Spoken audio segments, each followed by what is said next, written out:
Hello, everyone, and welcome to Kilowatt. My name is Bodhi, and I am your host. And on this episode, we have got a lot of news. And I say that with some surprise in my voice because, honestly, when I was going through the news, I was like, there's nothing here to talk about. Turns out there's quite a bit to talk about. Before we get to our news, however, one of the folks in our community just released a new music album, and that person is Howard Yermish. Howard's been on the show before. He's a lovely and sweet human being. I actually think Howard should be doing this podcast, and I should be listening to him because he's so much better at it than I am. But that's just me. So Howard has a new album. It's called The Piano Inside My Brain. It is, I'm going to put a link in the show notes, but it's on Spotify and Apple Music, excuse me. And I'm going back. I want to make sure I get the right number of tracks. Yeah, there's 6 tracks. And I would describe this as meditative / experimental. And if you listen to the music, the album, and you enjoy it, and you want to buy it and own it and support Howard, you can go to Bandcamp. I'll put a link in the show notes. So Howard did not ask me to do this. He has no idea that I'm mentioning this. I truly believe in supporting our community members and, highlighting them whenever possible. And Howard's been a good friend of the show, and I would like to be a good friend back to Howard. All right, let's go ahead and jump into our news. ZEEKR has filed for a IPO on the New York Stock Exchange, the initial public offering. Their ticker symbol will be $ZK. But you can't buy the stock right now. There's going to be a little bit of time before the stock is actually listed on the stock exchange, but we'll keep an eye on it for sure. Recently, NIO said that they had plans on entering the U.S. market by 2025, and it may not be 2025 after all. Apparently, NIO needs some help implementing the necessary infrastructure, and it's looking for partners before coming to the U.S. Now, what does that mean, help on implementing the necessary infrastructure? Does it mean maintenance facilities, showrooms, battery swap stations, public charging, delivery centers, manufacturing maybe? Well, the short answer is we don't know. NIO hasn't provided any more color on this, but I'm sure over the next couple of months and into 2024, we'll hear more about that if they are, in fact, serious on getting into the North America market by 2025. We've heard other EV automakers say that they're going to be scaling back production and deliveries. Well, not Volkswagen. In fact, Volkswagen is planning on building a sub-$35,000 car for the North American market. Now, we don't know where they're going to manufacture this vehicle. It could be Chattanooga, Tennessee, Puebla, Mexico, or South Carolina, which is where VW's subsidiary or Volkswagen Group's subsidiary, Scout EV, will be building their vehicle. What we do know is wherever they build this vehicle, they want it to qualify for the IRA tax credits that the U.S. government has. Now, even though that Volkswagen says, hey, we're full steam ahead on electric vehicles, there is talk of them laying off about 2,000 employees from their software division. And it's looking like in the coming months, they're going to have to lay off 20,000 employees across Volkswagen. I don't know if that's across Volkswagen Group or just Volkswagen, the company. But in either case, that seems like full steam ahead. But they're definitely adjusting for what's to come, I think. Let's see. Macroeconomic factors is what everybody keeps saying, blaming. One more VW story before we move on. Ford, which is not Volkswagen, but Ford has been testing their new crossover EV, the Ford Capri, which is built on VW's MEB platform, which is their electric vehicle platform. The vehicle is expected to be released in 2024. We don't have any idea what this vehicle looks like. because all of the pictures show it in camouflage, and it's very difficult to get a good idea as to what the vehicle is going to look like. But my thought when I first read this article is I wonder if it's going to be built on Volkswagen's new MEB platform or if it'll be built on their existing MEB platform. Like, did Volkswagen give Ford the good technology or did they give them the old technology? When I say give, I mean sold. Let's see. Volvo Group has acquired electric bus company Proterra in August 2023. Proterra filed for bankruptcy. I actually missed that. I didn't know that. If I reported it here, I don't remember that I did. Now, I do want to make a distinction here. Volvo Group is not the same as Volvo Cars. Geely, a Chinese automaker, makes Volvo vehicles. Volvo Group does more industrial, commercial type stuff like trucks, buses, construction, marine, energy solutions, autonomous driving solutions, financial services. Although Geely does own 8% of Volvo Group, it's not quite the same thing. But this is good news because it looks like Proterra, or at least the technology that's going into Proterra buses, will remain alive. Chrysler CEO Christine Fuel says the next new Chrysler model will be an electric crossover inspired by the Chrysler Airflow concept car. And to me, I thought that the Chrysler Airflow, which is, again, a concept, so what we end up with will look very different than the concept. But to me, this vehicle looked like a cross between a Polestar and a Chevy sedan, which may, based on that subscription, may turn off a lot of you because, Polestar is a nice looking car. Chevy sedans don't get me all excited about owning one. But if we're just basing this on the look of the Airflow, it actually looks quite nice. So here's what we know about the car. It'll be a 2-row EV crossover. It'll be released in 2025. It'll be based on the Stella, STLA, large platform, and it may be built on a 400 or 800 volt architecture. So, which it seems like it would be because that's where everybody's going. And if you're going to make a new car, would you build it on old architecture that nobody's using anymore? So I'm looking forward to seeing it. They made a few other claims, but that's all likely to change as far as features go. So we'll just keep an eye on it as we go forward. Stellantis and GM have invested in NIRON Magnetics. NIRON Magnetics is working on new technology to develop a clean earth magnet, which is based on iron nitride. And these new clean earth magnets will not include any rare earth metals, so it's better for the environment. This company was spun out of the University of Minnesota to eliminate environmentally destructive rare earth mining by replacing rare materials with more environmentally friendlier alternatives, which gets us the clean earth magnet.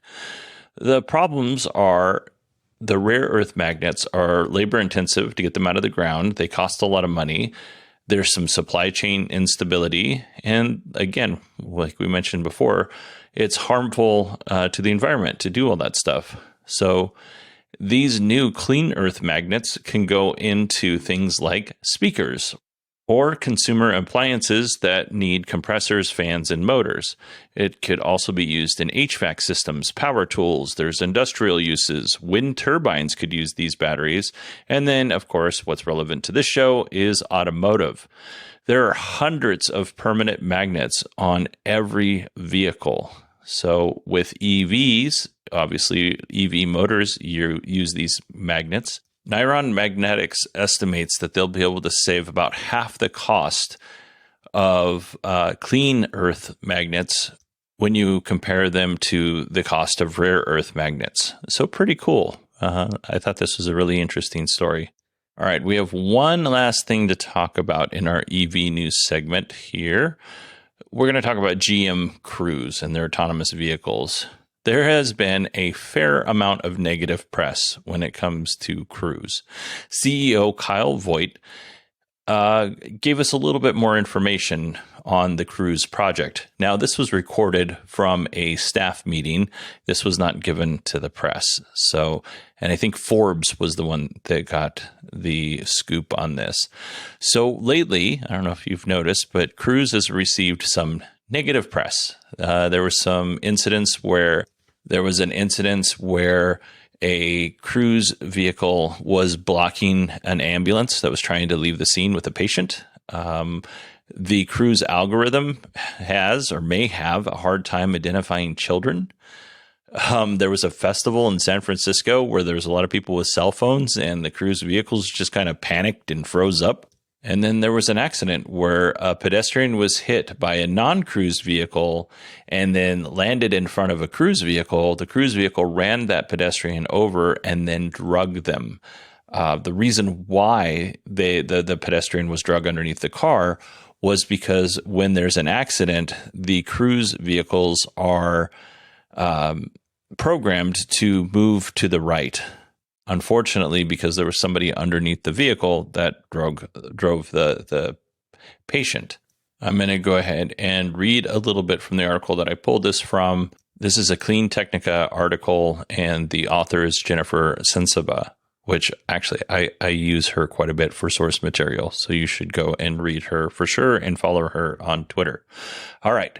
So the driver who initially struck the pedestrian fled the scene, leaving Cruise basically holding the bag. The vehicle detected a collision and stopped, but initiated a safety maneuver meant to move the vehicle safely to the side of the road, unwittingly dragging the victim of the crash along for about 20 feet. So as you can imagine, being the victim in this situation, that's horrifying. Anybody who was seeing this is traumatized. That's horrifying to watch. The whole situation is bad, right? The initial accident, not Cruise's fault, but what happened after that, Cruise does bear responsibility for. The California Department of Motor Vehicles is accusing Cruise of omitting and misrepresenting certain details of the accident. Cruise says that they have or will update the software so that this doesn't happen in the future. They actually did a recall, but it's over-the-air update. We'll see what happens. And there's more updates to come in this regard. So this is awful and a really good example of why these vehicles, at the bare minimum, need somebody monitoring them inside the car, whether that is they're in the passenger seat and they can just hit a button to stop everything or to safely pull over, or if there's somebody in the driver's seat. Like, I understand what they're trying to do, but in places like San Francisco or LA, it is a lot more complicated to drive than places like, Gilbert, Arizona or Chandler, Arizona. Like where I live, there's not a lot of pedestrians. We have nice wide streets and, it's relatively easy to get around here. It's not that way in San Francisco, which I've been to many times. San Francisco has tons of pedestrians, depending on where you are. And then, you look at LA, and LA is just awful, depending on the time of day in terms of traffic. So it makes sense in those places that are more challenging. Why wouldn't you have somebody in the vehicle? Now, I will say that Cruise does have this remote assistance, so that if there's an issue, a assistant can come on and take control of the vehicle and make sure that any sort of problem that comes up that the car can't handle, we overcome that obstacle. The New York Times had an article that said that Cruise vehicles needed human assistance every 2.5 to 5 miles. Cruise actually says that it's closer to 4 to 5 miles, and the problem is often resolved before the remote assistance link is established, and the human just needs to confirm that everything's okay. So that's great, right? The car figures it out, or maybe somebody stopped hard in the middle of the street and they got out of the way, or maybe a dog ran out in front of the car and then ran away, and the human just needs to make sure everything's okay. Great. Cruise autonomous vehicles require help from humans about between 2 and 4% of the time on average. And I'd really like to know what those numbers look like in each of the places that Cruise operates. Like, how many times does it require human intervention in Austin versus Phoenix versus San Francisco versus LA? Because if we're averaging that out, I'm sure that the area that I live in, because it's, like I said, it's very easy to drive around here, is dragging that average way down compared to San Francisco, which is extremely difficult even for a human to drive in. But in any case, whenever the humans have to interact, Kyle Voigt, the CEO, said that things are resolved very quickly. And I'd like to know what happened when things could not be resolved. But we're not getting that information. Back to the state of California. The state of California has suspended Cruise's driverless permit. Cruise has also paused operations on all of their test locations, or in all of their test locations. And as if that wasn't enough, Cruise is laying off staff after posting a $732 million loss this quarter. Employees were notified that layoffs are coming, but they won't occur for a few more weeks. Do you think that makes you an employee that's really going to work hard? Or do you think that sucks all your motivation out because you're going to be gone in 3 weeks? There are plans to replace the Chevy Bolts that the GM uses, or the Cruise division uses for autonomous vehicles. But that is on hold. We talked in a recent episode about Cruise launching autonomous vehicles in Japan in 2026. And the goal was to launch with the Cruise Origin, which looks like a cross between a minivan and a living room. The doors open up minivan style or bus style. You go and you sit on a bench seat. There's 2 bench seats. They face each other. And there's probably some awkward conversation or awkward looks in that minivan. And God forbid if you're the unlucky person that has to sit in the middle of 2 people you don't know on that bench seat. The Origin does not have a driver's seat. It does not have a steering wheel. It is fully autonomous. As of right now, that project is on hold. Now, Kyle Voigt, the CEO again, did say that a lot of this stuff is in flux. They're not canceling the project, or any of the projects for that matter. Just right now, they're pausing everything. So we'll see what happens with Cruise. Do you think Cruise is not long for this world? Or do you think that they're just going to retool some things and come back bigger, badder, and stronger? And real quick, there is a difference between GM self-driving efforts for consumers, which is called Super Cruise, and Cruise, the division, which is autonomous vehicles replacing taxis and buses and things like that. So if you feel like emailing in, it's Bodie, BODIE, at 918digital.com, and let me know your thoughts. All right, this is normally where I would do our Patreon plug. And instead of doing a Patreon plug, I want you to all go check out Howard's new album, The Piano in My Brain. I'll make sure to put the link in the show notes for everybody. All right, let's move on to our Tesla news. Up first, we got a potential Cybertruck spec leak, but honestly, I don't think the leak gives us that much information. It gives us things like, how long is it in inches? The size of the cab, how wide is it? How tall is it? That kind of stuff. It doesn't give us any information in terms of range, or what the dual motor is going to cost versus the tri-motor versus the quad motor. It doesn't give us any of that information. So if you are interested in looking at these specs, I'll put a link in the show notes. But otherwise, I don't think it's much to talk about. A few weeks ago, we talked about Tesla holding a lottery for Cybertruck invites. And in order to participate in this lottery, you had to be a shareholder. Well, according to Martin Villegas, who is the investor relations person at Tesla, it's not his title, but that's all I can remember.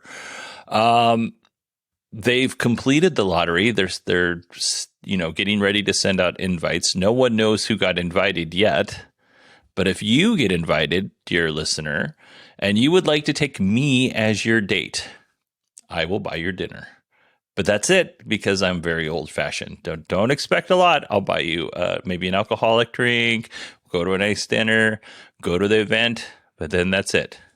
I am a gentleman. A UK owner sued Tesla for failing to meet their full self-driving claims. This is what the owner, who is named Ed Butler, this is what he had to say. My view was that Tesla had failed to deliver on the contract with how they described full self-driving at the time.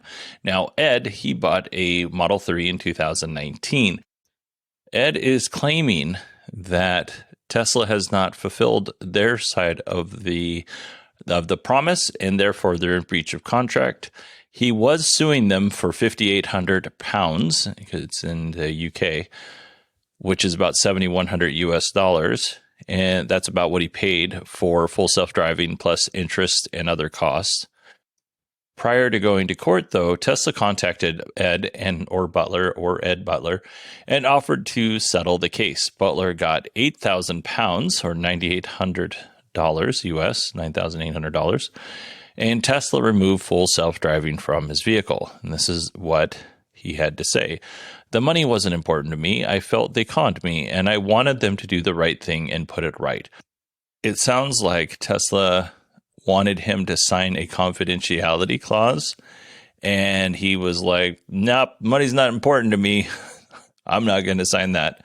So he's able to, tell other people what his experience was. And then people can form their own views.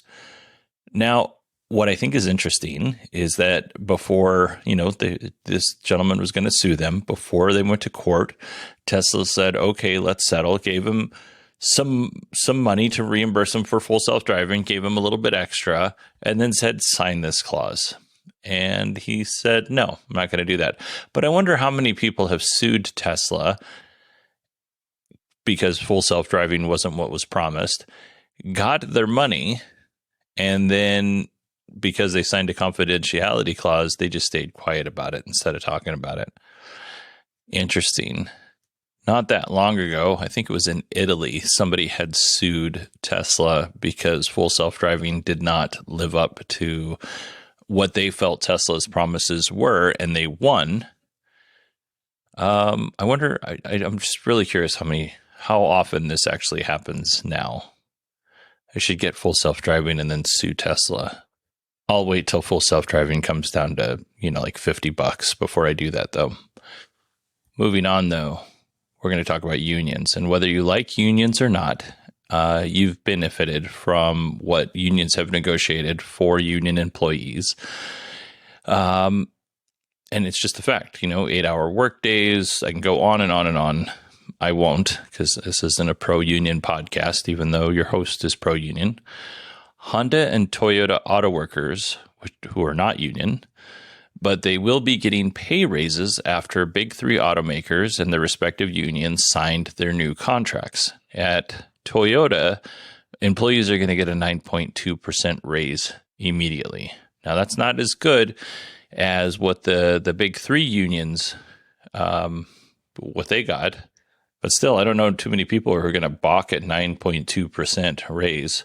Now, at Honda, the base pay will be increased by 11%. And then for everybody else, it sounds like it's going to take less time for them to top out to max wages. Honda also included free childcare, student loan programs, and more that we won't talk about here. But Honda says that they perform continuous reviews of the auto industry and ensure that their pay and benefits are competitive with the industry. So that's awesome. Now, I told you that story, so I could tell you this one. Tesla is still refusing to sign the Tesla Service Workers Collective Bargaining Agreement that we talked about last week. As a result, the Tesla service workers who belong to the IF Metal Union walked out on 7 different Tesla workshops, or workshops where Teslas are serviced. I mentioned last week that dock workers were refusing to unload ships with Teslas on them. This is in solidarity to the IF Metal workers. We have some more unions that are standing in solidarity of their brothers and sisters. The Painters Union said that 53 painting companies would not do any work on Teslas if the agreement is not assigned, or if the agreement is not signed by Tuesday. I'm not sure which Tuesday they're talking about. The Real Estate Employees Union has said that they'll stop cleaning Tesla's premises. The Swedish Union for Service and Communication will halt shipments to Tesla if the agreement isn't signed by November 20th. The union head said this: Tesla is refusing to comply with the rules of the game here in Sweden. And she added that it's completely unacceptable. So here's a little bit more of her statement. By refusing to comply with the rules of the game here in Sweden, Tesla is trying to gain competitive advantages by giving the workers worse wages and conditions than they would have with a collective bargaining agreement. About 109 different companies could be prevented from handling and painting Teslas as a result of Tesla not signing this collective bargaining agreement. Former Swedish Prime Minister Stefan Löfven encouraged Swedes not to purchase Teslas until the agreement is actually signed. He said this: "Shame on you, Tesla, shame on you. We don't want a model where some company comes in. We don't want a model where some companies compete with other serious employers by offering employees worse conditions than they would have received with a collective bargaining agreement." The Tesla service workers are asking for consumers' understanding. They said that we are doing this for the sake of our members to ensure that they have safe working conditions. Something similar happened in 1995 with Toys R Us, and it went so bad for Toys R Us. There was an all-out boycott. Toys R Us just ended up signing the contract. Now, last week when we talked about this, I mentioned that a large portion of Sweden is made up of union members. And for those folks who are not union, they benefit from those collective bargaining agreements. And because such a large percentage of the company is union, or country is union, that you probably have a very close relative that is currently a union member. So you get a little bit of pressure if you are actively going against the union, right? But not everybody is happy. Some Tesla customers have criticized the IF Metal Union. Tesla Owners Club Sweden president said, and I can't pronounce his name, so I'm just going to say the Tesla Owners Club Sweden president said this: "The strike is affecting Tesla vehicle owners the most. Some people are waiting for their cars to be delivered. Others are waiting for their vehicle to be fixed." One Tesla owner in Sweden had this to say: "I accidentally hit a large rock in a parking lot, damaging the metal plates underneath the right-hand door on July 1st. I scheduled my car for repairs at Worksta on October 30th. I drove my car to the repair shop and completed the necessary documentation to proceed with the repairs. However, later that evening, I received a call informing me that I needed to retrieve my car. Workstra had decided to join the strike and would not be repairing any Tesla vehicles. This situation is incredibly unfortunate. I attempted to reach out to the Tesla team, but they closed my case, stating there was nothing that they can do," the Model 3 owner told Teslarati. And finally, we have this statement from the IF Metal Union. "It's sad. People will certainly be angry with us, sure, from Tesla, too, but the best way to take care of your customers is to write a collective bargaining agreement and not to say no like a petulant child without stating what's wrong with the agreement." You know, I think a good example of this is you don't go to somebody's house and tell them where they're going to put their dinner table and their couch and how they're going to decorate and what they're going to do in their own house. If you did that, everybody would think you were absolutely crazy. You could make suggestions. You could say, hey, that dinner table that you have in your bathroom, that would look really great in your dining room. That's a good way to handle that, rather than going in and saying, hey, moron, that dinner table in your bathroom, you sure you want it there? Why not just put it in your dining room? There's ways to go about this, is what I'm saying. And if you're going to operate in a country, you need to abide by the laws and customs of that country. When Tesla is operating in China, they have to do things that I'm sure that they have to hold their nose on and say, we don't really like doing this, but we want to sell our cars in China. And, there's all sorts of other advantages that they're willing to hold their nose on, the country of China does, that Tesla is just going to, turn a blind eye to. When you go to Sweden, and if most of the workers benefit from a collective bargaining agreement, whether they're union or not, then you should probably get on board. And if you don't want to get on board, then stop doing business in that country. All right, everybody, that is it for me this week. I don't know what we're going to cover on Tuesday. It might be Rivian, might be Fisker. I'll have to listen to those earnings calls before I decide which one we're going to do. But as soon as I get done with this podcast, I'm going to start listening to those earnings calls so we can start doing the next podcast. So I hope everyone has a wonderful weekend. I hope you had a wonderful week. And if you live in Alaska, like all of my family does, I hope you have a snowplow and a snow shovel and snow tires. And they got a lot of snow. That's what I'm saying. My family got a lot of snow. And everybody that lives in those areas in Alaska as well. All right. If you got a lot of snow, let me know. Bodie, BODIE at 918digital.com. Hope y'all have a wonderful week again. I am terrible at signing off, so let's just say adieu.